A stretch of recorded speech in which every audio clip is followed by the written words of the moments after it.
The Trek Marlin 6 is a great entry-level bike that Roz and I have been enjoying all summer, and we think it's a great bike for beginners because of how it splits the difference on a bunch of design choices.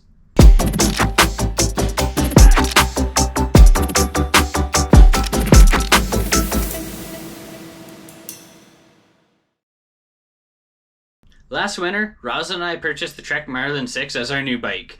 We needed something to do cross-country trails with for the Swamp Donkey, as well as something to ride around town. On our recent trip to Alberta, we also used it for some downhill biking. In all three situations, it worked well enough, but there are definitely some trade-offs being made with the bike.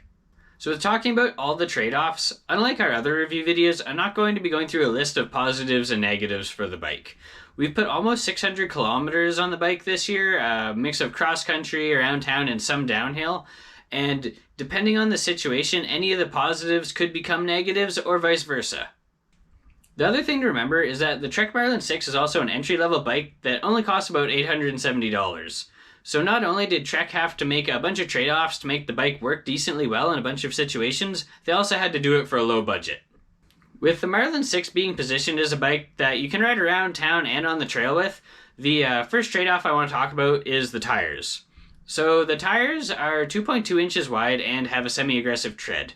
So when you're using this around town on pavement or concrete, you're going to use a lot of extra energy compared to if you had dedicated road tires.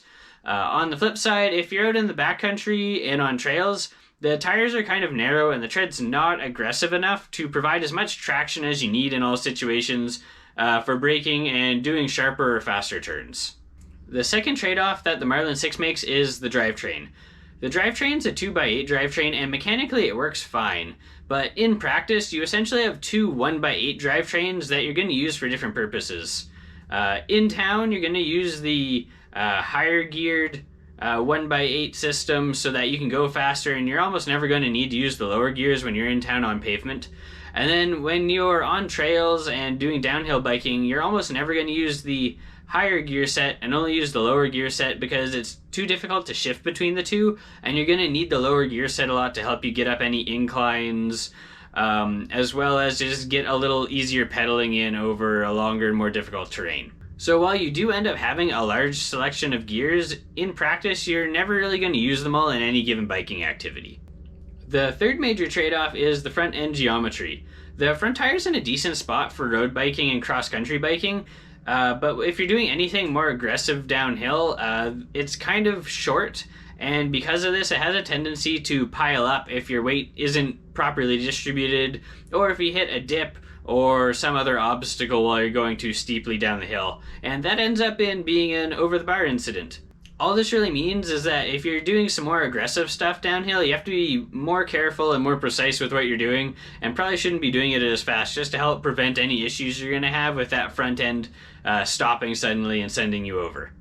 There are also a lot of knock-on effects from the trade-offs made above, like the brake sizing. The brakes are a little bit small if you're doing more downhill stuff, more than adequate for cross-country or for anything in town, as well as the grips are designed for more gentle riding than doing anything more aggressive.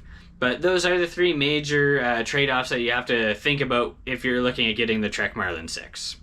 Overall, Roz and I think that Trek nailed it with the Marlin 6. The bike was more than capable of handling everything within our comfort and skill level as beginner riders, and we didn't feel like we were pushing the bike to the limit too often.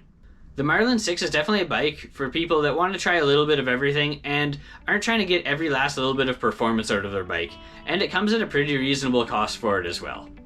If you thought this video was useful or you enjoyed it, please hit the like button, subscribe to our channel, share and comment. We like hearing from you, and we try to answer questions as quickly as possible when we're not in the backcountry. So stay safe out there and have a good week.